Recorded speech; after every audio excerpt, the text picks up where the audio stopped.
Next assignment है age data analysis.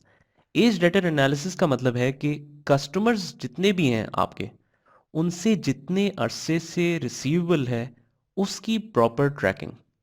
ठीक है, आपको पता है कि हर बिजनेस जो है वो अपने कस्टमर्स को क्रेडिट पे सामान देता है। अब जब वो क्रेडिट पे सामान देगा तो उन्होंने कुछ टाइम पीरियड एग्री किया होगा कस्टमर्स ने कि इतने टाइम पीरियड में हम आपको रीपे कर देंगे। फॉर एग्जांपल, हमने एक कस्टमर को सेल्स की और उससे हमारा कॉन्ट्रैक्ट है कि इनवॉइस जब हम इशू करेंगे उसके 1 मंथ के बाद पेमेंट करनी है। अब अगर फॉर एग्जांपल हमने सेल की है उसको 1 जनवरी 2018 को, तो कितना उसको क्रेडिट अवेलेबल है? 1 मंथ का क्रेडिट है। इसका मतलब है कि 31 जनवरी तक अगर वो कुछ भी नहीं पे करता आपको उस इनवॉइस में से, तो कोई प्रॉब्लम नहीं है क्योंकि वो तो उसके क्रेडिट पीरियड में शामिल है। लेकिन उसके बाद अगर एक दिन भी नहीं पे करता तो ये हमारे ऊपर एक समझ लें एक लाइबिलिटी है उससे पैसे रिसीव करना। हमारा रिसीवेबल है, हमारा एसेट्स खड़ा हुआ है। अगर आप उसके बाद भी नहीं रिसीव करते इसका मतलब है आपका अपने रिसीवेबल्स पे कंट्रोल अच्छा नहीं है।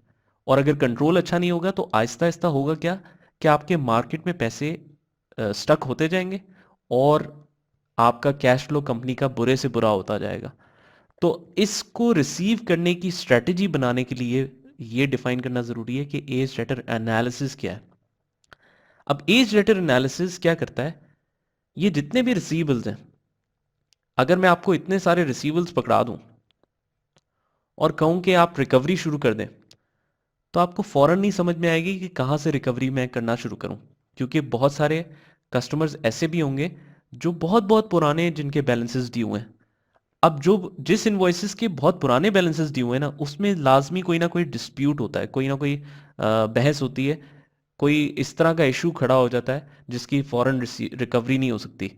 तो सबसे पहले अगर आपने कैश फ्लो को इम्प्रूव करना है तो इसका ब्रेकअप करना ज़रूरी है कि ड्यू डेट जिनकी बिल्कुल अभी अभी गुजरी है 0 to 30 डेज में जो फॉल करते हैं वो कितने लोग हैं, जो 31 to 60 डेज में फॉल करते हैं वो कितने बैलेंसेस हैं आपके, 61 to 90 वाले कितने हैं, वो कितने हैं, और इस तरह से आगे आगे डेज आप डिफाइन करते जाएंगे। तो इसका मतलब है हम रिकवरी स्टार्ट कहाँ से करेंगे, जिनका बिल्कुल अभी अभी बैलेंसेस ड्यू हुआ है।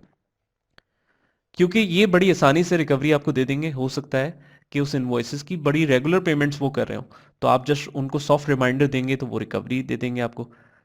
जो 31 to 60 डेज वाले हैं उनको एक ज़रा आपको ईमेल भी करनी पड़ सकती है, फॉलो अप कॉल्स भी करनी पड़ सकती हैं। जो 61 to 90 डेज हैं उनको ज़रा हार्ड रिमाइंडर देना पड़ता है।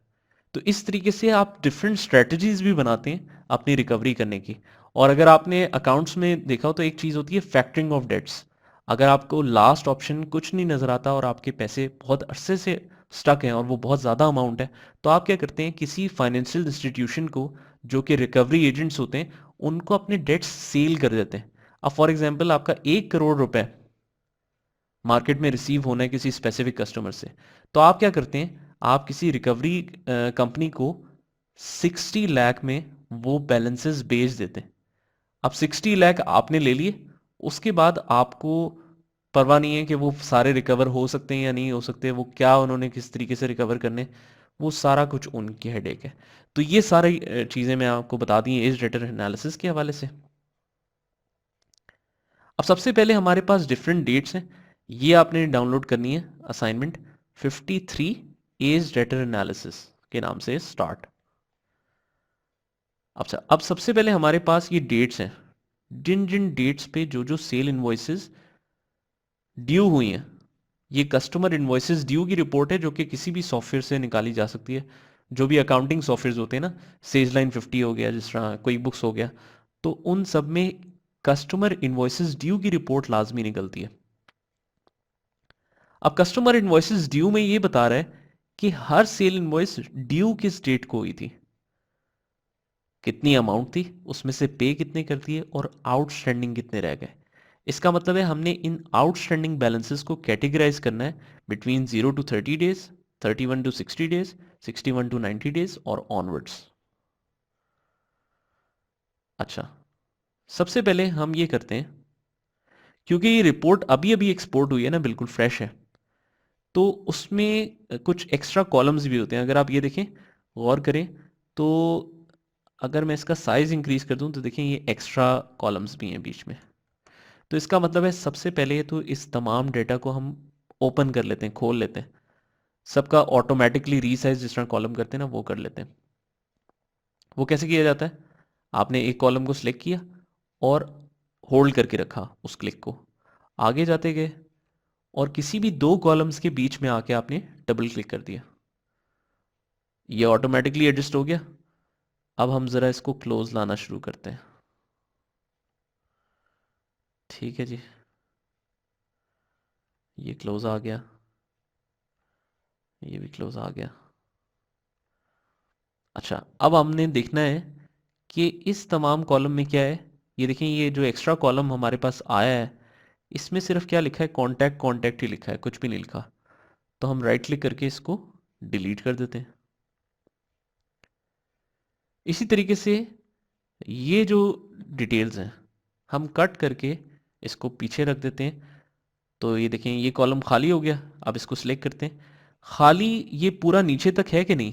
अब क्योंकि डेटा तो इतना है, हो सकता है हमें डाउट हो कि नीचे भी डेटा आ सकता है, लेकिन सिंपल तरीका आइडेंटिफाई करने का क्या है कि जैसे ही आप पूरा कॉलम सिलेक्ट करेंगे, अगर उसका नीचे यहाँ पर कोई भी काउंट, कोई भी सम, कुछ भी नहीं आता, तो इसका मतलब है कि ये पूरा कॉलम खाली है।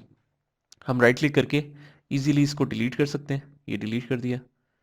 फिर हमने अमाउंट को क्लोज किया, पेज को क्लोज किया और इस तरह से इसको क्लोज कर दिया। ठीक है जी, ये हमने इसको एडजस्ट कर लिया।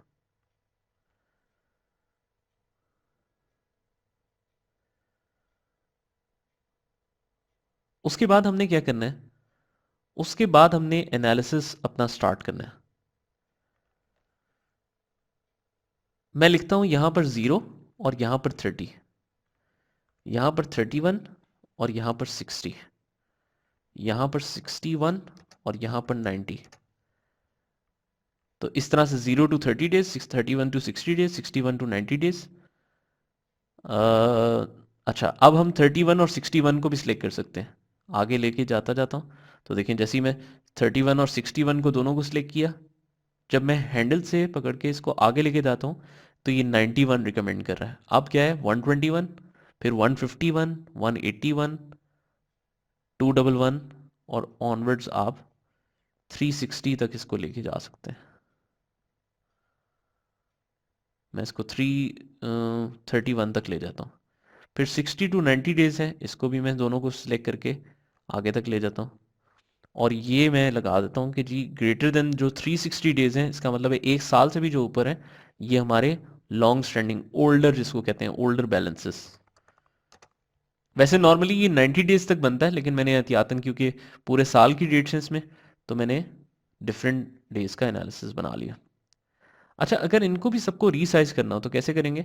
सारे कॉलम्स को सिलेक्ट किया, किसी भी दो कॉलम्स के बीच में आके डबल क्लिक कर दिया। वैसे तो ये साइज कुछ ज़्यादा ही एडजस्ट हो गया,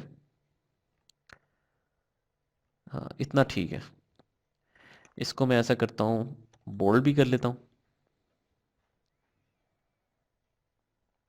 अच्छा, अब मैं ये चाहता हूँ कि आप ऐसा एनालिसिस बनाएं कि सबसे पहले आप निकालेंगे इसमें कि ये ड्यू कब हुआ था, ये इनवॉइस ड्यू कब हुई थी? 4 सितंबर 2017 को।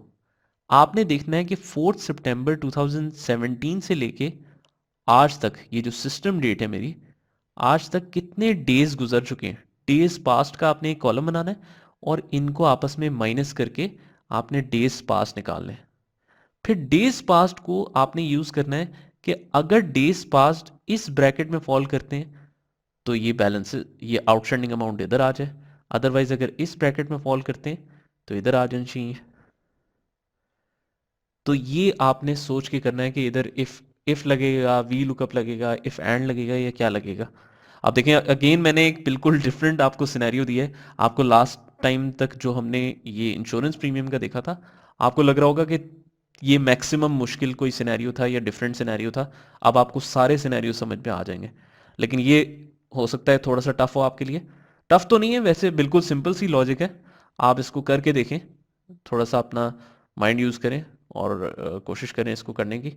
अदरवाइज़ हम नेक्स्ट लेक्चर में इसको देखेंगे। तो आप पहले यहाँ तक ट्राई करें, ये करने की कोशिश करें, उसके बाद आगे चलते हैं।